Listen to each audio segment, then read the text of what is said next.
ಎಲ್ಲೋ ದರ್ಶನ್ ಸರ್ಗೆ ನಿಮ್ಮ ಮೇಲೆ ಯಾಕೆ ನಂಬಿಕೆ ಅತಿಯಾದ ನಂಬಿಕೆ ಯಾಕೆ ಅಂತ ಎಲ್ಲ ಕಡೆ ಒಂದು ಕ್ವಶನ್ ಮಾಡಿದ್ರು. ಅದಕ್ಕೆ ಒಂದು ಉತ್ತರ ಸಿಕ್ತು. ಅದು ನೀವು ಹೇಳಬೇಕು ಸರ್.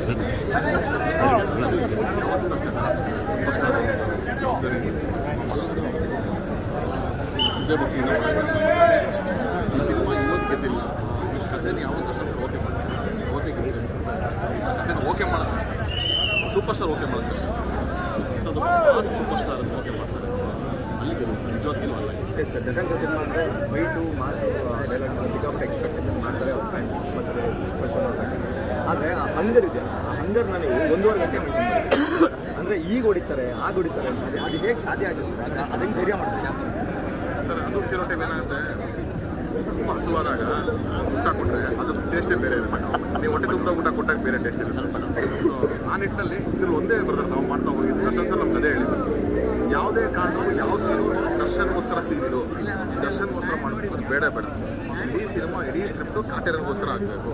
ಇದು ಕಾಟೇರ ಮಾಡ್ತಾನ, ಇದು ಕಾಟೇರ ಮಾತ್ರ ಮಾಡುತ್ತಾ ಅಷ್ಟೇ ತಲೆಯಲ್ಲಿರಬೇಕು.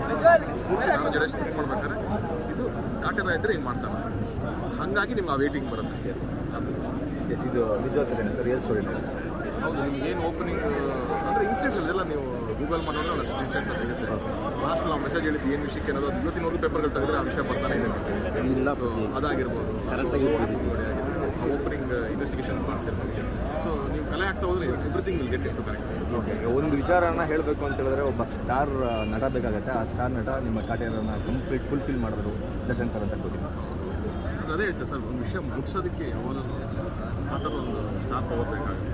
ಆ್ಯಂಡ್ ಅವ್ರನ್ನ ಒಪ್ಕೊಂಡು ಆಯಿತು ಇದನ್ನು ಹೇಳೋಣಪ್ಪ ಇವತ್ತಿಗೆ ಟೈಮಿಗೆ ಅಂತಂದೆಲ್ಲ ಅದು ಅಷ್ಟು ಚೆನ್ನಾಗಿ ಸಿಗುತ್ತೆ. ಇದೇ 10 ವರ್ಷದಿಂದ ಸಾರಥಿ ಟೈಮಲ್ಲಿ ದಿನಕರ್ ಸರ್ಗೆ ಈ ಥರ ಮುಟ್ಕೊಂಡಿದ್ರು ಜನ. ಆವತ್ತಿನ ಕ್ರೇಜು ಮತ್ತು ಇವತ್ತು ಮತ್ತೆ ರಿಪೀಟ್ ಆಗಿದೆ.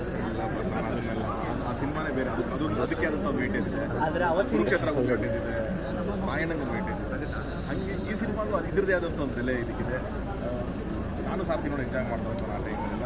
ಅದೇ ಸರ್, ಎಲ್ಲ ಟಿ ಬಾಸ್ ಸಂಬಂಧ ಸರ್ ಏನಿಲ್ಲ, ಒಂದು ವಿಶೇಷ ಪ್ರೀತಿ ನಮಗೆ ಇದೆ ಆ್ಯಂಡ್ ಒಂದು ಜವಾಬ್ದಾರಿ ಅಂತ ಇರುತ್ತೆ. ಅದಕ್ಕೋಸ್ಕರ ಆಗಿದೆ. ಎಲ್ಲರೂ ಫ್ಯಾನ್ಸನ್ನು ಖುಷಿ ಪಡ್ತೀವಿ.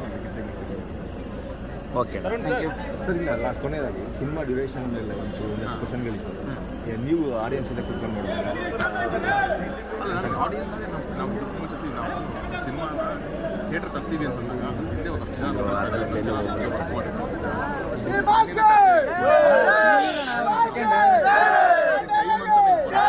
ನೀವು ವಿಷಯ ಹೇಳಲೇಬೇಕು, ತುಂಬ ಅರ್ಜೆಂಟ್ಲಿ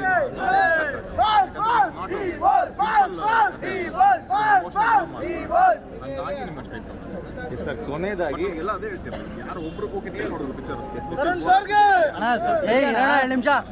ಎಸ್ ಸರ್. ಕೊನೆಯದಾಗಿ ಕೇಳಬೇಕಾಗಿದೆ ಸರ್, ಇವತ್ತು ಎಲ್ಲ ರೆಕಾರ್ಡು ಬ್ರೇಕ್ ಮಾಡಿದೆ ಕಾಟೇರ. ಅಡ್ವಾನ್ಸ್ ಬುಕಿಂಗಲ್ಲೇ 2 ಕೋಟಿ ಕಲೆಕ್ಷನ್ ಆಲ್ರೆಡಿ ದಾಟ ಆಗಿದೆ. 12 ಗಂಟೆಯಲ್ಲಿ ಶೋ ಸ್ಟಾರ್ಟ್ ಆಗಿದೆ.